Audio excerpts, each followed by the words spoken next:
हे राधे।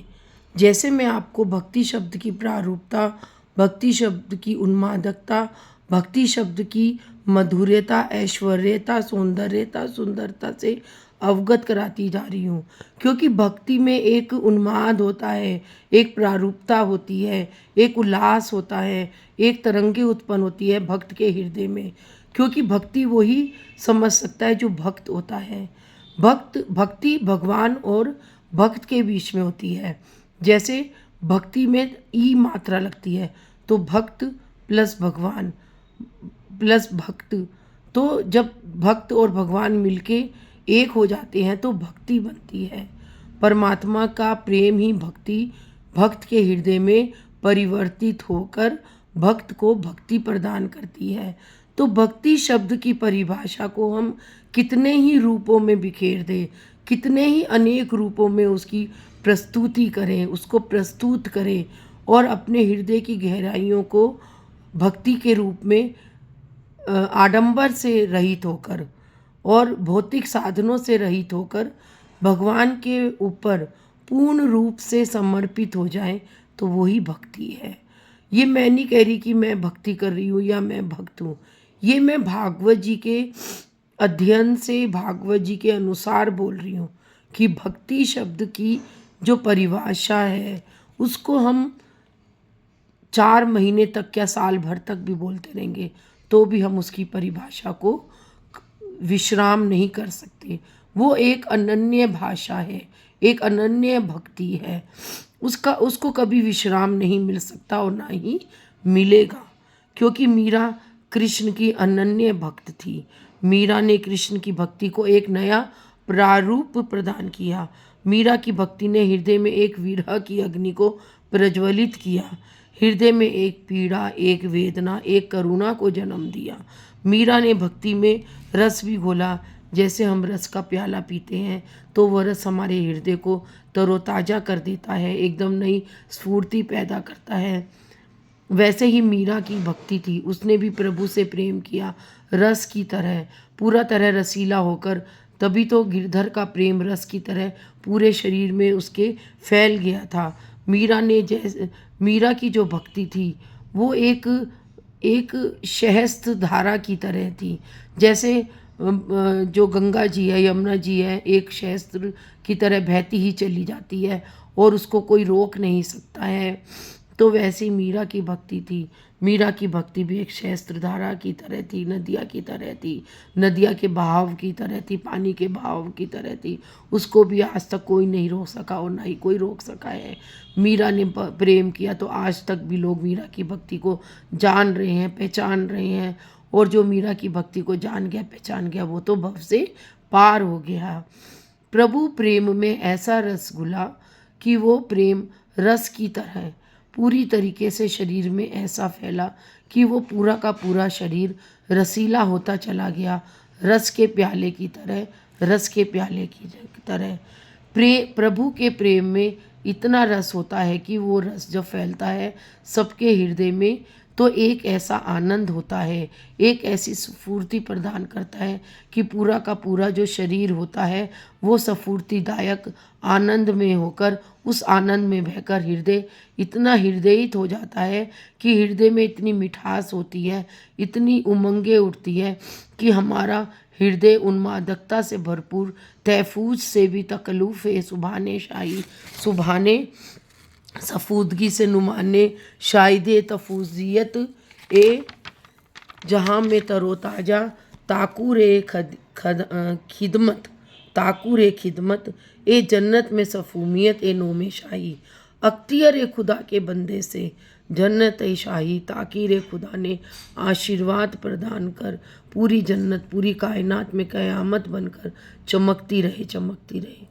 खुदा ने जन्नत में बैठे बैठे हर ए नूरे बंदे से ताकीर की, हे नूर के बंदे सुभाने शाही से तुम अखियत ए नूरे जहाँ में इस धरती पर हाफिज़ हो, ऐसी हाफिज़ कि खुदा भी तुम्हें अपनी महरूमियत से, नोमिश अख्तियार ए बंदे से, हफूजियत ए फ़िज़ा ए मोहब्बत ए नूर में अख्तियार ए खुशार मर्दी से भी अकियत अदा करता है। अदा ए ताकीर नूर शाही अदा करता है। इसका अर्थ है कि खुदा ने भी जन्नत में बैठे बैठे हर ईश्वर के बंदे से मुलाकात की है, यानी कि प्रेम किया और अपनी प्रेम की छाँव में उसको संरक्षित और सुरक्षित रखा हुआ है, और वो इस धरती पर ईश्वर के आशीर्वाद तले सुरक्षित है। ये सब भाव मैंने अपनी पुस्तक में कृष्ण प्रेम में, मीरा की भक्ति में, भगवान ने मेरे अपने अंदर इतने भाव दिए कि मैंने इस जो शब्दों से इसको भगवान ने मेरे को इस शब्दों से बांधा और इस शब्द को मेरे को अवगत कराया, क्योंकि ये एक ऐसे शब्द है, एक ऐसी भाषा है जो कि परमात्मा के जो करीब हो जाता है, या परमात्मा उसको अपने संरक्षण में संरक्षित रख लेता है, तो परमात्मा उसको इन शब्दों से अपने प्रेम में संरक्षित करता है। मुझे नहीं पता कि इन शब्दों का क्या अर्थ होता है। मैं जब लिखने बैठती हूँ तो मेरे अंदर से ये शब्द अपने आप निकलते चले गए और मैं लिखती ही चली गई, और मेरे इन भावों को बहुत लोगों ने सराहा। तो कि मैं आजकल मैं जो आपको बता रही हूँ भक्ति के रूप में, ये मेरी कृष्ण प्रेम की एक पुस्तक है, दूसरी पुस्तक है। पहले मेरी पुस्तक है भक्ति में शक्ति, दूसरी मेरी पुस्तक है कृष्ण प्रेम।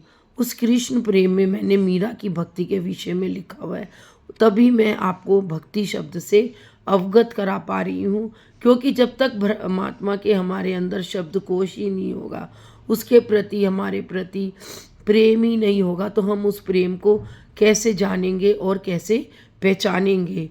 तो इसका अर्थ है कि खुदा ही अपने आप में समेटे हुआ है, खुदा ही उसको अपने अलग महफूज रखता है और अपनी भक्ति में संरक्षित रखता है। जैसे एक माँ होती है, जब उसका बच्चा छोटा होता है तो अपनी ममता की छाँव में संरक्षित करके ही तो सुरक्षित रखती है। चाहे आंधी आए, चाहे तूफान आए, चाहे कितनी ही बेअवधियाँ आए, तब भी वो अपने बच्चे की हिफाजत करती है। उसी तरीके से भगवान भी भक्तों को पूरी तरीके से हिफाजत करता है। चाहे भक्त की राह में कितनी कठिनाइयाँ आए, चाहे कितनी मुश्किलें आए, लेकिन भगवान उसकी कठिनाइयाँ, उसकी बेअवधियाँ कितनी ही हो, वो स्वयं हर लेते हैं, एक माँ की तरह। और तो और भक्त को पता भी नहीं चलता है कि वो सब भगवान के नाम के सारे ही उसका आसरा लेकर बस सीधा ही चलता रहता है, ना उधर देखता है, ना इधर देखता है, ना पीछे देखता है, ना आगे, चलता ही रहता है कि अगर वो इधर उधर हो गया तो दुनिया उसकी भक्ति से उसको अलग ना कर दे, क्योंकि भक्त तो बस भगवान की निगाह को ही देखता है। हमारे इधर भी दुनिया है, हमारे उधर भी दुनिया है। जब भी कोई कार्य करे धर्म के लिए तो दुनिया वाले को नहीं देखना चाहिए, बस अपनी राह को सुदृढ़ बनाना चाहिए। पीछे का मतलब है भविष्य में जो हमारे अतीत है या जो हमारे पीछे हो चुका है उसे हमें नहीं देखना चाहिए, बस हमें नई राह पकड़कर आगे बढ़ना है। जब हम कोई भी अच्छा कार्य करते हैं या जब हम कोई भी अच्छा भक्ति में करते हैं तो इस राह में बिल्कुल अकेले होते हैं, ना हमारे इधर होता है, ना हमारे उधर होता है, ना पीछे होता है, ना आगे होता है। सिर्फ हमारा परमात्मा, हमारा ईश्वर, हमारा आराध्य देव, हमारे कुल देवता, या हमारा अपना आत्मविश्वास, या हमारी गहरी निष्ठा, हमारा दृढ़ संकल्प, यही हमारे साथ होता है, यही हमारी राह होती है और हमारी राह और हमारे गंतव्य तक पहुंचाती है। तभी तो मीरा भी अकेले थी।